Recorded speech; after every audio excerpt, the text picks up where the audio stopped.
Hi everyone, this is Isaac from Bible Bits here again, and today we'll be taking a look at the life and ministry of David Brainerd. Now, David Brainerd is a guy that I heard a lot of pastors and other faithful men talk about in a really good way, and so I was kind of interested and intrigued to read more about who he was and what he did.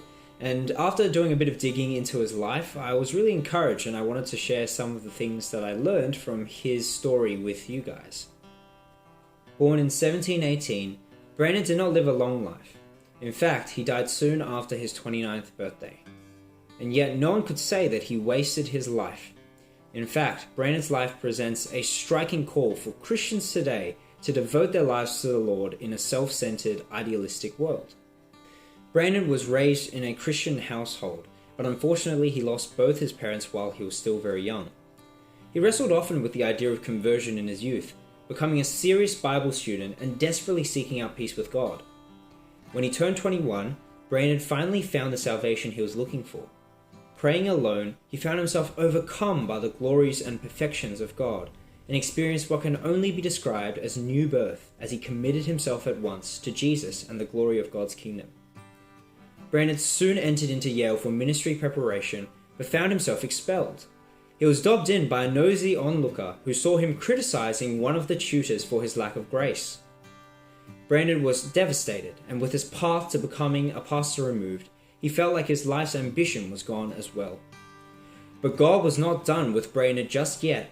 Presbyterian ministers sympathetic to Brainerd licensed him to preach. One thing led to another, and Brainerd soon found himself being commissioned to go serve as a missionary to the American Indians. Over the next few years, Brainerd threw himself into remote places to teach the Indians. Sometimes he was met with success and true conversions, like the Awakening in Cross Wixom, New Jersey.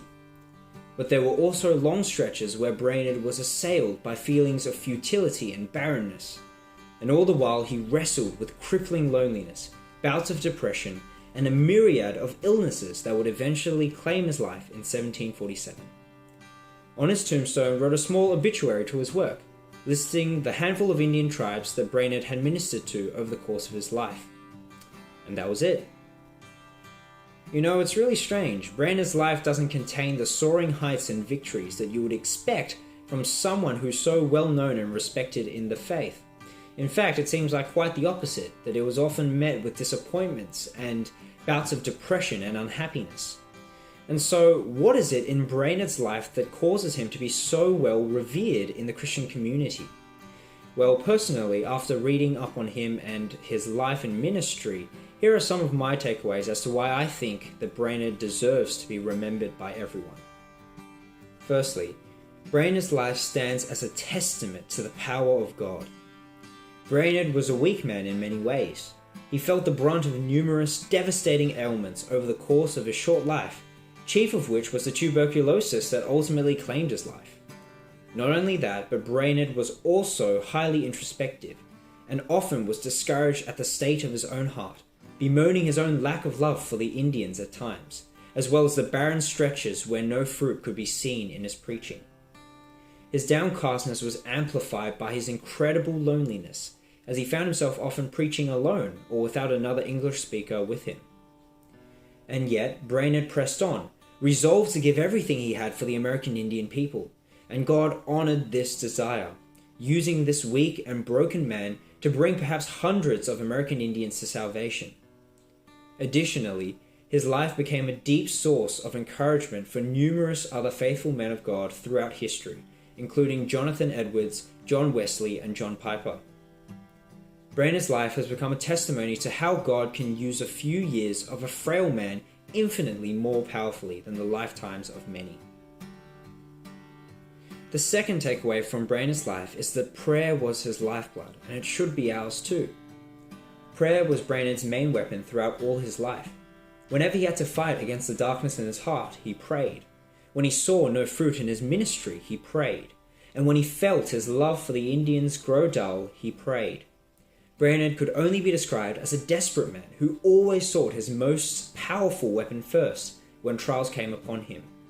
Truly, as Scripture commands, Brainerd prayed ceaselessly. And that's a good lesson for those of us today.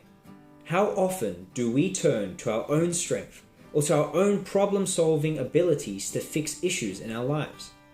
But as Brainerd shows, the battle is won in the prayer chamber, turning to the loving Almighty Father who loves to answer the prayers of his saints should be our main weapon, not just something we fall back on when it feels like we've exhausted our options.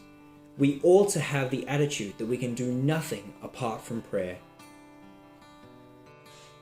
The final takeaway is that Brainerd was sold out for Jesus, and we should be too. In an age where we are all too content to indulge in middle-class comfortabilities, we would all do well to remember Brainerd's radical gospel focus. From the time he was converted to his deathbed, Brainerd gave all he had to serve the Lord. And though his years were not long, they were all well spent striving for the gospel to be known among the American Indians. And with everything he suffered in his ministry, I can scarcely imagine how difficult it must have been to push on sometimes. It really puts to shame our evangelical culture today. So often we see Christians content with a nice job, a family, and a house, ready to retire at 60. So often we look no different to the world in our goals and our heart's desires. But as Brainerd reminds us, life is about living for Jesus. To live as Christ and to die as gain. All of us have to make sacrifices, whether we serve Jesus full-time in vocational ministry or not. We are all full-time gospel workers, and gospel work is our number one priority. And so let us follow in Brainerd's footsteps, radically sacrificing comfortability and ease for a life well lived serving our King Jesus. And so I hope that our time together has helped you to realize why David Brainerd is held with such high regard. It's not just a numbers game about how many people he converted himself, but rather the sum of his faithful service throughout all his life that is to be appreciated. Well, that's all we've got time for today, but as usual, if you've got any feedback, please let us know in the comment section down below. And if you found that this channel has helped you in any way, please consider subscribing and hitting that notification bell so that you can stay up to date with any new content that we produce. Until next time, take care, have a lovely week, and I hope to see you soon.